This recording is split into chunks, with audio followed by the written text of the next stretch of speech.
Señoras y señores, amigas, amigos de Facetas, aquí en el canal de YouTube Iván Marcel Durán Fernández, un previo agradecimiento especial a quienes de manera periódica están con nosotros en el canal de YouTube Iván Marcel Durán Fernández. Sean todos bienvenidos aquí a Facetas, de la misma manera quienes son nuestros amigos y amigas suscriptores en Bolivia y en parte del mundo. Sean todos bienvenidos. Esta es una emisión de Facetas correspondiente a este miércoles 19 de febrero del año 2025. Y en reiteradas oportunidades siempre he manifestado que periódicamente, valga la reiteración, vamos a ocuparnos del comentario de lo que dice, de lo que manifiesta, de lo que expresa la prensa escrita nacional. Y es que, señoras y señores, hay temas importantes que comentar, sobre todo en el plano económico. El tema político es también importante, pero siempre tiene esas aristas que hacen que la interpretación sea de diferente forma en uno u otro sector, etcétera, etcétera. Lo que nos interesa, por lo menos a quien les habla, como director de este programa, de Facetas, es analizar, bueno, previamente da la lectura que corresponde a los artículos escritos en la prensa nacional y luego emitir el correspondiente comentario. Y no cabe duda que en las últimas semanas hay un tema que está acaparando la atención de la población, pero yo diría que está también acaparando la preocupación de esa población, mientras que el gobierno, o al gobierno mejor, no parece importarle o no parece entender la seriedad del asunto. ¿De qué me estoy o a qué me estoy refiriendo? Me estoy refiriendo al tema del litio. Ya se ha dicho bastante, primero que los contratos que ya se han firmado y que aún no han sido aprobados por la Asamblea Legislativa Nacional, se ha dicho bastante que son leoninos, que atentan al interés nacional, que no corresponden, no tienen una participación efectiva desde el punto de vista económico para el erario nacional. Se ha dicho también que afecta al medio ambiente, se ha dicho que no se ha consultado o no se ha hecho la consulta previa a las comunidades indígenas de esas provincias del departamento de Potosí, que son adyacentes a todos estos yacimientos y sobre todo al Salar de Uyuni. En fin, se han dicho muchas cosas.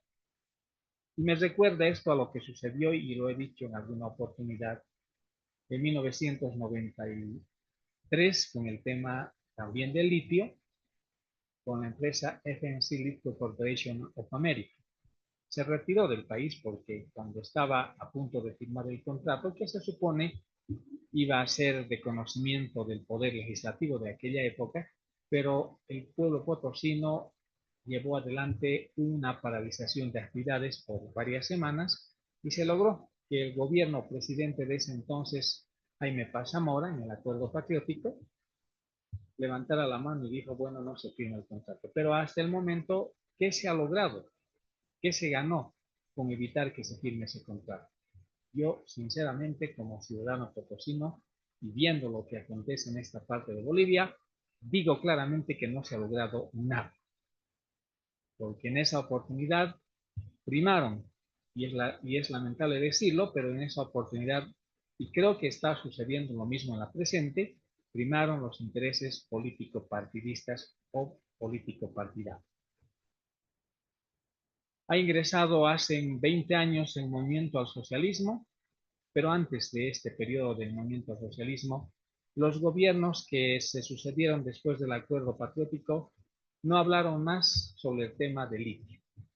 Y no es sino que a partir, yo diría, del segundo lustro o de la primera década del presente siglo, 2009, 2010, en el mundo se comenzó a hablar más en serio sobre el tema de la importancia, de los beneficios que tendría el litio, ya en, digamos, en materia prima, pero totalmente transformada, aplicada, por ejemplo, a la fabricación de baterías, etcétera, etcétera. Y es ahí recién, aunque siempre un poco tarde, que se dan cuenta de que teniendo importancia el litio, se vuelve a desenvolver el tema, y desde hace algunos años el problema, el análisis, la coyuntura sobre el litio vuelve a cobrar importancia en Bolivia. Ya se ha dicho que se han firmado contratos, que estos están esperando prácticamente la aprobación de la Asamblea Legislativa Nacional, y ahí vienen los problemas, ahí vienen los análisis, ahí vienen las coyunturas, ahí vienen los enfoques de diferente índole que tienen uno y otro sector, sectores sociales y también sectores políticos. Hay de diversa índole. Y en este programa de facetas no pretendo explicar, decir o interpretar cuál o mejor es o no ese criterio, porque todos los criterios tienen su razón de ser y obviamente hay que respetar.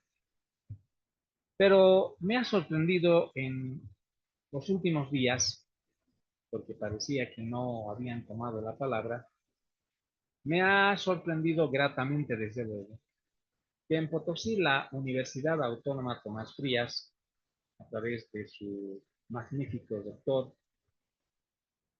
Pedro López, haya tomado voz y voz sobre todo, sobre este tema que no es coyuntural.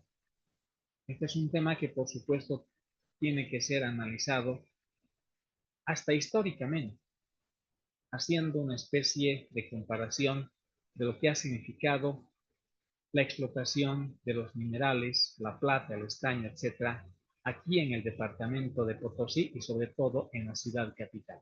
Los beneficios prácticamente son nulos, porque se entiende que en un lugar del planeta Tierra donde existen ingentes cantidades de recursos o de materias primas, mejor, su explotación tendría que traer todos los beneficios que corresponde, y por lógica uno tendría que decir, pues en esa población o esos lugares de ese país se supone que están totalmente adelantados, así con ese término que se hace un poco tonto. Pero la realidad no es eso.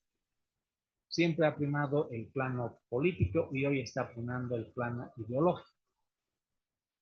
Pero les decía, para no desviar esta mi comunicación hacia ustedes a través de facetas. Les decía que me ha causado satisfacción que la Universidad Autónoma Tomás Frías haya tomado la palabra para este tema del litio, que es muy importante.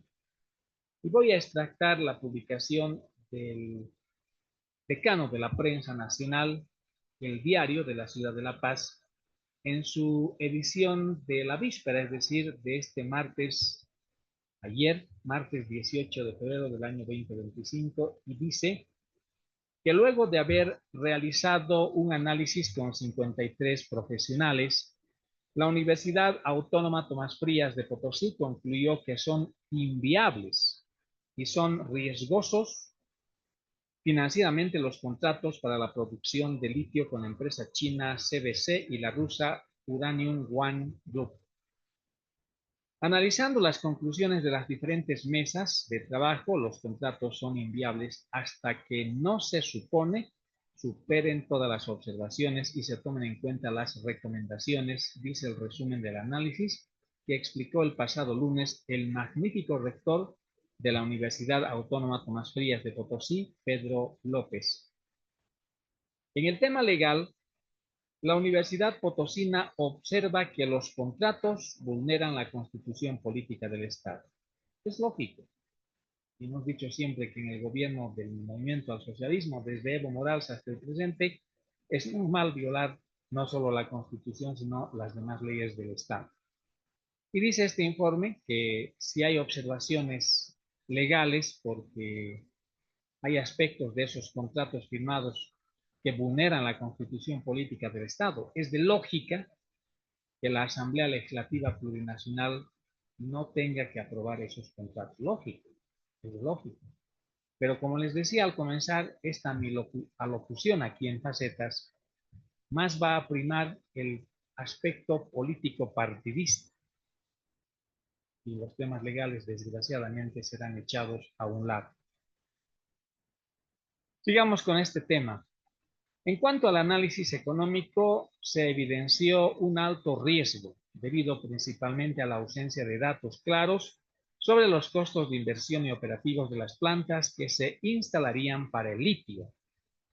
Advierte además la Universidad Potosina que la ausencia de un estudio de prefactibilidad limita la capacidad de demostrar la viabilidad financiera del contrato y que la vulnerabilidad del proyecto se ve agravada por la fluctuación del precio del litio en los mercados internacionales. En el tema ambiental, la Universidad Autónoma Tomás Frías observa la falta de mecanismos claros de fiscalización, monitoreo ambiental y gestión de residuos peligrosos, además de que la sobreexplotación del recurso hídrico podría afectar el equilibrio ambiental del Salar de Uyuni.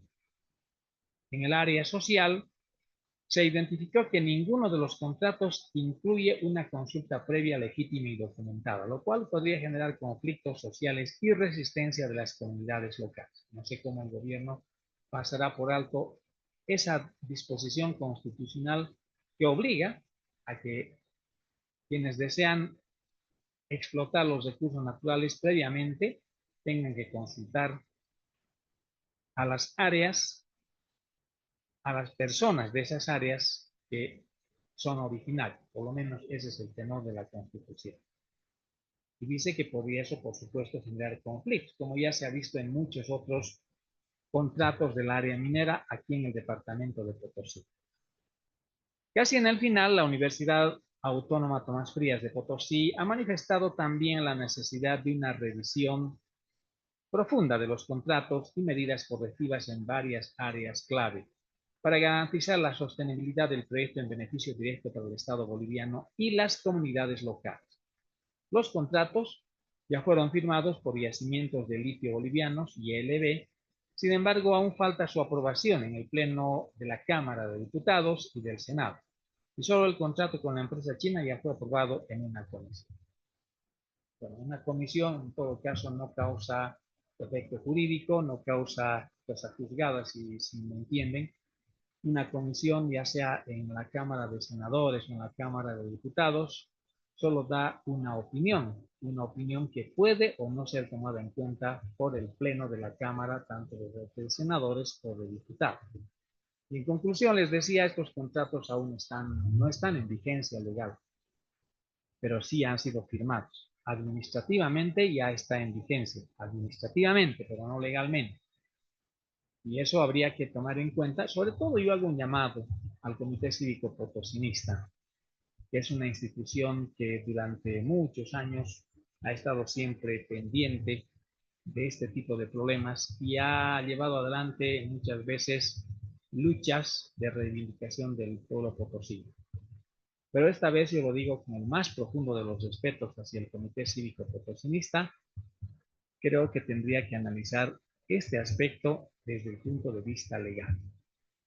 Porque si estos contratos aún no han sido aprobados en ninguna de las cámaras de la Asamblea Legislativa Plurinacional, pueden discutirse legalmente la validez o invalidez, pero sobre todo ingresando al fondo, pero desde el punto de vista del contencioso administrativo.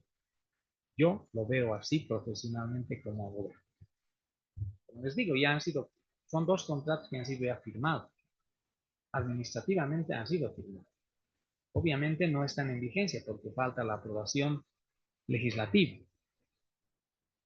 No solo el Comité Cívico de Potosí, sino otras instituciones, y esto ya hablo a nivel general, a nivel de todo el país, cuando existe este tipo de problemas, lo primero que hacen es disponer medidas de presión, como paros cívicos, escalonados, con los consiguientes perjuicios para la población, porque yo lo veo así.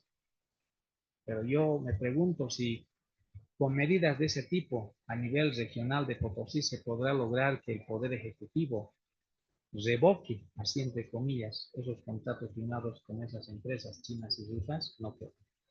Tendremos que pisar el suelo, tendremos que ver la realidad. Existe la vía legal. Son contratos que podrían ser atacados jurídicamente, son contratos que podrían ser impugnados, así para que me entiendan, en la vía del contencioso administrativo. Claro, previamente hay que cumplir algunos requisitos, de revocatoria, jerárquico, etcétera, etcétera. Y eso lo saben muy bien los abogados.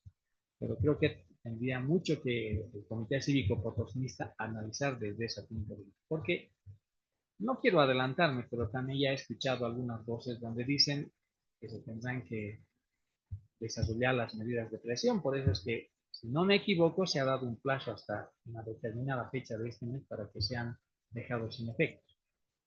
Pero eso no creo.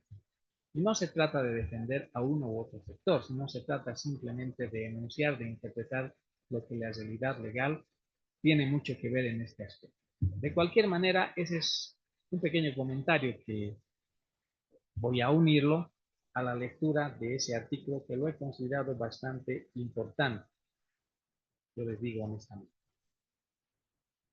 Pasemos a otro orden de cosas, señoras y señores, aquí en Facetas, en el canal de YouTube Iván Marcel Durán Fernández. Y les decía que en el panorama político electoral, aun cuando todavía falta algunos pocos meses para que se emita la convocatoria correspondiente a las elecciones nacionales presidenciales a llevarse a cabo a mediados del mes de agosto de la presente gestión, muchos partidos, muchas agrupaciones, muchos candidatos, bueno, personas que ya se creen candidatos potenciales, en fin, todo ese grupo de personas que actúan políticamente, desde luego, ya se han adentrado en una carrera preelectoral. Muchos, reitero, bueno, todos en realidad, sin ser candidatos. Y hemos hablado amplia y suficientemente sobre la validez, la invalidez, el cuestionamiento que se tiene que dar a la oposición política boliviana al gobierno del movimiento al socialismo. Hemos dicho que es una oposición funcional, ese no es un invento de nadie, sino es una realidad. Y se está diciendo también en las últimas semanas, y en parte es razón, de estos Vox Populi, de que muchos de los candidatos que ya están prometiendo uno u otro aspecto son viejos, entre comillas, y con todo el respeto, son viejos actores de la política. Por supuesto que tienen derecho. Pero a mí me trae a colación un recuerdo que no solo yo de mi generación, sino mucha gente que aún tiene vida, lo ha vivido entre 1983 y 1986. Me estoy refiriendo al gobierno de la Unidad Democrática y Popular. Cuando se restableció la democracia en Bolivia, el 10 de octubre de 1982, cuando el general Guido Vildoso Calderón, de manera pacífica, entregó el mando de la nación a los civiles y fue al siempre recordado político movimentista, el doctor, el abogado Hernán Siles Suazo, quien gobernó con una coalición que fue formada a finales de los años 70, la Unidad Democrática y Popular. Fue una coalición política que estuvo integrada por el Partido Comunista de Bolivia, estuvo integrada por el Movimiento de la Izquierda Revolucionaria, junto a Jaime Paz Zamora, Óscar David Franco y otros, y también estuvo conformada la Unidad Democrática y Popular por el ala izquierda, o mejor, el Movimiento Nacionalista Revolucionario de Izquierda. O sea, fue una izquierda que parecía ser suave, como hoy dirían una izquierda light, pero que una vez que estuvo en el poder la Unidad Democrática y Popular, comenzó el desenfreno económico de Bolivia. Se llegó a la hiperinflación entre 1984 y 1985. Pero a lo que me voy es a esto. Fue una coalición de partidos políticos que estaban desesperados, que habían estado asfixiados, que estaban maniatados, ese es el término, durante los 18 años de gobiernos militares. Porque también hay que hablar fríamente, pero sin justificar, sobre todo en los gobiernos de Barrientos, Banzer y García Mesa, que fueron gobiernos obviamente ilegales, pero que habían luchado contra la izquierda, contra el comunismo internacional. Y entonces el Partido Comunista, por ejemplo, con más razón, quienes estaban en una orientación izquierdista no podían hacer nada durante esos 18 años de gobiernos militares, excepto en ese corto periodo de Alfredo Bando Candia y de Juan José Torres González. Entonces, cuando la UDP sube al poder, comienza el desenfreno no solo económico, sino también político. En la economía, el presidente Hernán Siles Suazo, en un discurso ante las multitudes de la UDP, se puso soga al cuello diciendo: en 100 días voy a acabar con la crisis económica. Y en ese gobierno se llegó a la inflación porque se usó la maquinita impresora de billetes. Se llegó a los cheques de gerencia, en fin, todo un desastre económico. Uno tenía así un fajo de billetes que cualquiera diría, bueno, con eso podía comprar miles de cosas, pero no fue así. Ese fajo de billetes no tenía valor, no tenía respaldo económico, como ahora está ocurriendo, por ejemplo, con el billete de 100 bolivianos y con más razón el de 50, que están perdiendo su efectividad económica. Tal es así en 1985 que ese gobierno tuvo que renunciar a un año de su mandato y el resto ustedes ya conocen.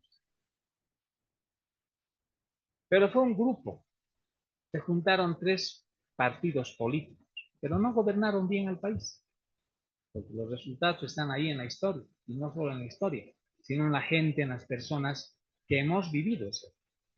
Y hoy está a punto de ocurrir lo mismo, y espero equivocarme, porque Jorge Quiroga Ramírez, ex integrante de Acción Democrática Nacionalista, pero de una Acción Democrática Nacionalista que no fue liberal ni de derecha, sino fue una ADN que se enmarcó básicamente en el capitalismo de Estado.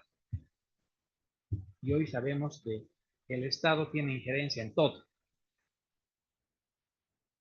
Doria Medina, que en su momento fue ministro, no recuerdo la cartera, pero fue ministro en el gobierno de Jaime Paz Zamora, no me acuerdo perfecto.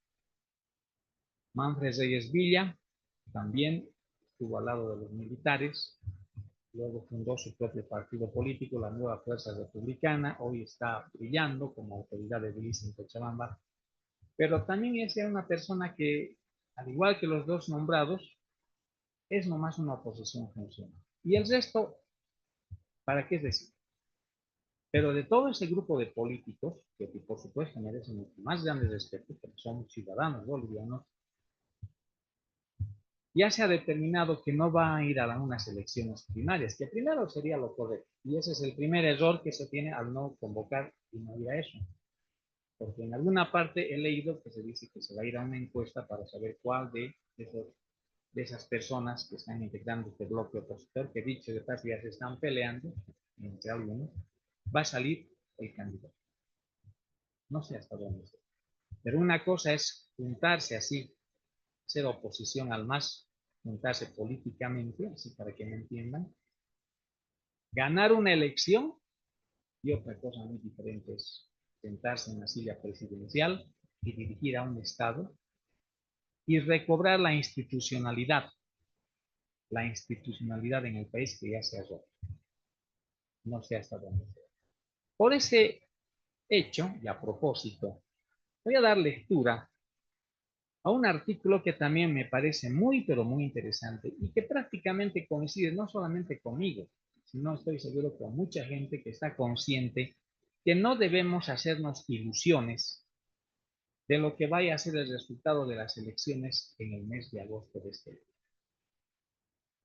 Dentro de unos minutos también me voy a referir a un artículo donde el presidente del Tribunal Electoral de Bolivia ha indicado que va a haber un control por parte de las universidades públicas, privadas, etcétera, al aspecto del padrón electoral.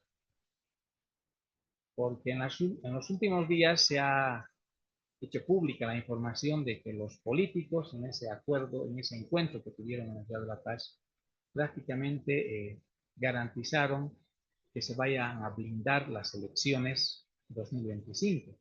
Pero muchos también dicen que lo único que se fue a garantizar es el fraude electoral, porque el tema del padrón electoral está pendiente, pero eso irá dentro de un rato.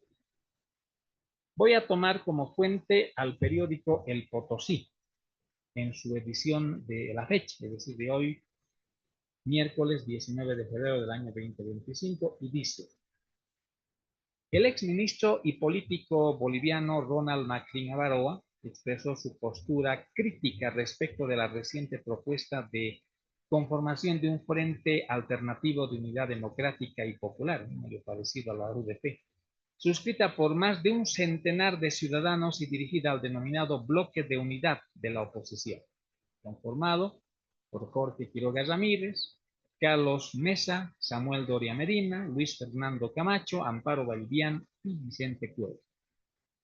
En un texto titulado Respuesta a una alternativa democrática unida, publicado hoy en su cuenta de X, McLean advierte que la iniciativa planteada retoma estrategias políticas del pasado que a su juicio resultaron en el desemboque de proyectos autoritarios y crisis económicas. Salta a la vista que la propuesta revive una vieja y ojalá superada estrategia política de la izquierda antigua de confrontar o de conformar mejor frentes de unidad reminiscentes a la historia y recordada histórica UDP, que con el óbice de personalidad, patriotismo y decencia de don Hernán Siles Suazo es el antecedente triste que llevó al triunfo y entronizamiento del movimiento al socialismo en Bolivia, 20 años después de su fracaso político causante del antecedente histórico de la hiperinflación de inicio de los años 80 y que hoy sufrimos nuevamente, dice Ronald McLean. También Ronald McLean Avaroa cuestionó que esta nueva propuesta busque adherirse a un bloque de unidad que ha implosionado por sus contradicciones internas. Y esa es la clave. Hay contradicciones internas. Y en un bloque opositor jamás debería existir. Pero eso va a ser normal. Y que se resiste, dice, a mecanismos democráticos como las primarias abiertas. El frentismo es una vieja estrategia de la izquierda laica que sienta las bases para el advenimiento de la izquierda carnívora que hoy experimentamos en Bolivia. No seamos inocentes o ignorantes de la triste historia de equivocaciones históricas y tácticas encubiertas para seducir a la ciudadanía que lo que más ahora es, y que lo que añora en todo caso, así en cantidad, es librarse del masismo y sus exponentes máximos, dice parte del texto. El exministro subraya la necesidad de una oposición basada en una democracia interna real, con la selección de candidatos a través de primarias abiertas e imparciales, en lugar de acuerdos entre pocos. En su criterio, la construcción de una alternativa debe centrarse en una candidatura integral, esto es lo importante, de corte liberal y no en alianzas que, según él, podrían repetir los errores del pasado. En su criterio, muchos de los firmantes son ciudadanos íntegros que deberían inscribirse en las primarias abiertas para formar una candidatura integrada, legítima y competitiva. Sería el equipo soñado, la selección nacional, legítima, organizada y movilizada que podría tener la posibilidad de derrotar al régimen actual agresivo. Finalmente, llamó a evitar lo que calificó como un frentismo fascista caduco y exhortó a los firmantes del manifiesto a no arrimarse al palo equivocado. ¿Qué les parece ese artículo? Yo por lo menos digo, estoy muy de acuerdo, porque yo jamás,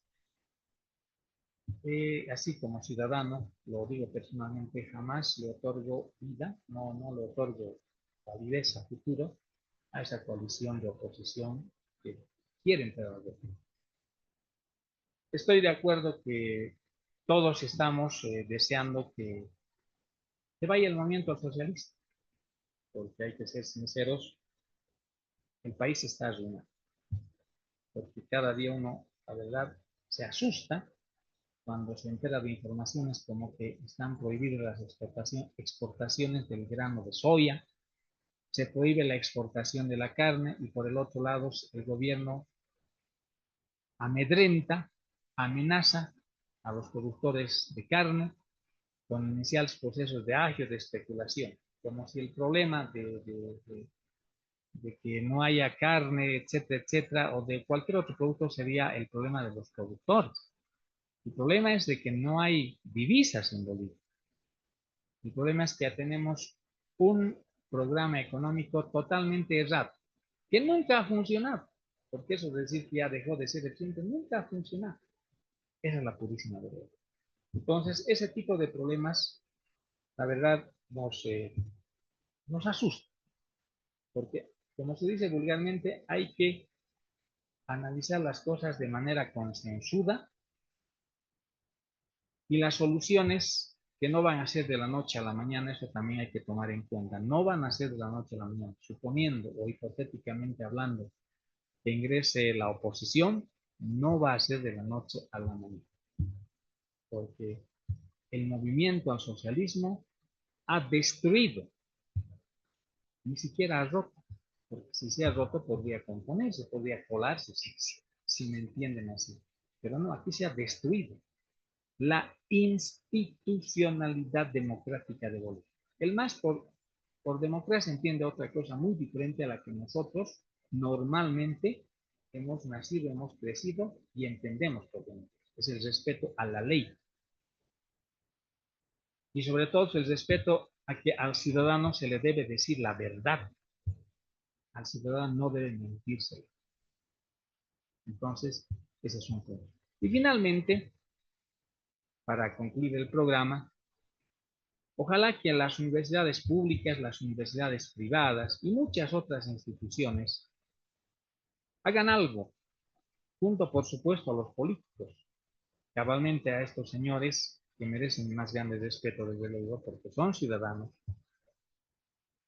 que quieren llegar al poder, en el tema este de el análisis de sanear por completo el padrón electoral. Porque de nada va a servir que hayan esos acuerdos como los firmados hace algunos días, donde se garantiza que las elecciones 2025 se van a llevar a cabo si tenemos un padrón viciado. Muchos políticos podrán estar tranquilos y decir, bueno, no importa porque sabemos que vamos a ganar. Eso no tiene que volver a ocurrir. Entonces, ojalá, así como bueno, la unidad de Potosí tomó parte, arte y parte en el tema del litio, muy bien, siempre.